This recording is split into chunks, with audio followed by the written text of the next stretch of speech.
When have I been the most starstruck? Probably meeting Lana Del Rey. I like fell to the ground, so I think that was probably the most starstruck I've ever been. I'm giving you a cop out answer, but there is a song that says Peng Ting called Madison, so I have to say that because I'm just honored that my name is in a song like that. Hey guys, it's Madison Beer, and I'm getting up close with Cosmo UK. Don't forget to subscribe for more content like this.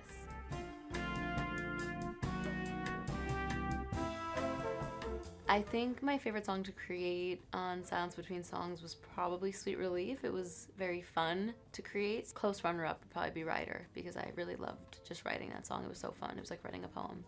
When it comes to difficulty, I think that probably At Your Worst was the most difficult one to write, because I was trying to be as vulnerable as possible, and sometimes that can be scary and difficult, so that probably was the hardest one.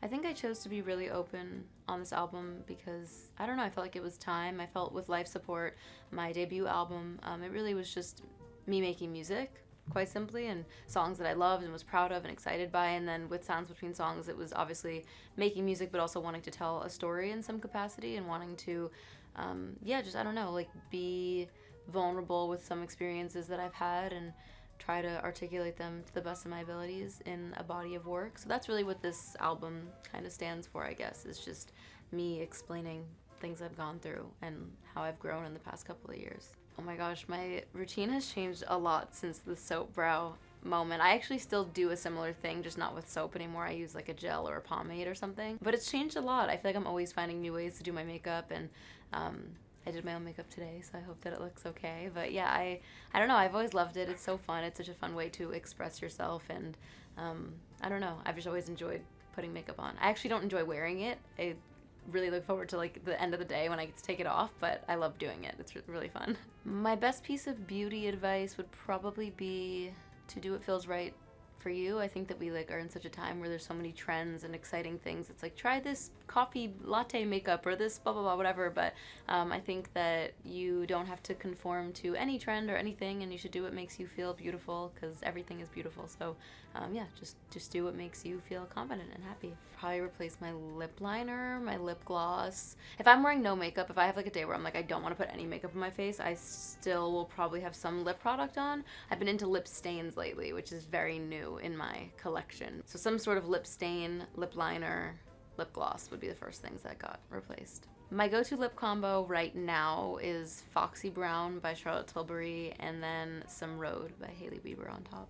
Fashion regrets, I mean, like I'm still, I think, in a constant regretful cycle. I'll look back at something I wore 2 weeks ago and I'm like, what was good? Like, why did you leave the house looking that way? Most of my closet is hoodies and sweatshirts. And if you see me in anything else, it's because I like took time, real time and dedication to put an outfit together. So yeah, I'm not like the best person to go to for fashion advice, because I would always just say be comfortable, and I'm constantly regretting everything that I leave my house wearing. So I'm giving you a cop out answer, but there is a song that says Peng Ting called Madison, so I have to say that because I'm just honored that my name is in a song like that. When have I been the most starstruck? Probably meeting Lana Del Rey. I like fell to the ground, so I think that was probably the most starstruck I've ever been. But then it like weirdly turned immediately into like, I want to be your best friend, you know? I think sometimes being starstruck is just this like, you're not even a human being to me, and it went from like, oh my god, you're not even a human being, you're Lana Del Rey, I can't believe you're like in my presence, to very quickly, I want to be your best friend and you're the most amazing person I've ever met. So yeah, that was a very cool experience, but she got me for sure. I pull so much inspiration from so many different people musically. I would say definitely Lana Del Rey. I love Melanie Martinez, Billie Eilish. There's so many current artists that are amazing, but I definitely always find myself going back to, you know, whether it's the Beatles or the Beach Boys or the Zombies or Queen, or I don't know, people like that. I kind of always am tying myself back to Daft Punk, whatever it is. I'll save you the spiel, but yes, I love all types of music so much. I think nurturing your inner child means so much, and I think that like my definition of that has evolved. Having now just as much of my life has been on social media, being an artist, as much as it wasn't prior to that, which is like kind of bizarre, but I think that because I've lived a lot of my life in, you know, a public facing view, I try to have empathy for my younger self, and I try not to like look back too much and be like, what were you doing? Why would you say that? Why would you act this way? Because, you know, I was really just a kid doing the best that I could. And I think that that is a form of inner child work, is just having empathy for your younger self and for decisions that you might have made previously. I think we're always growing to be better, and yeah, I don't know. I think you should try to give your younger self a break sometimes, not be so hard on yourself. I think that she should do everything the way that she did it, all the mistakes, all the hiccups, whatever it is, because I am proud of the person that I am today. So I think that none of it would have happened if I didn't do things the exact same way. But maybe I would have like told her to stay away from certain people. My best piece of dating advice would probably be don't ignore red flags at the start. And I know it's so much, like I said, it's so much easier said than done. And I was someone for years and years would always say like, know your worth, but then I would be with someone that like didn't treat me properly at all. So put yourself first. There are people out there who will treat you with the respect and love that you deserve to be treated with.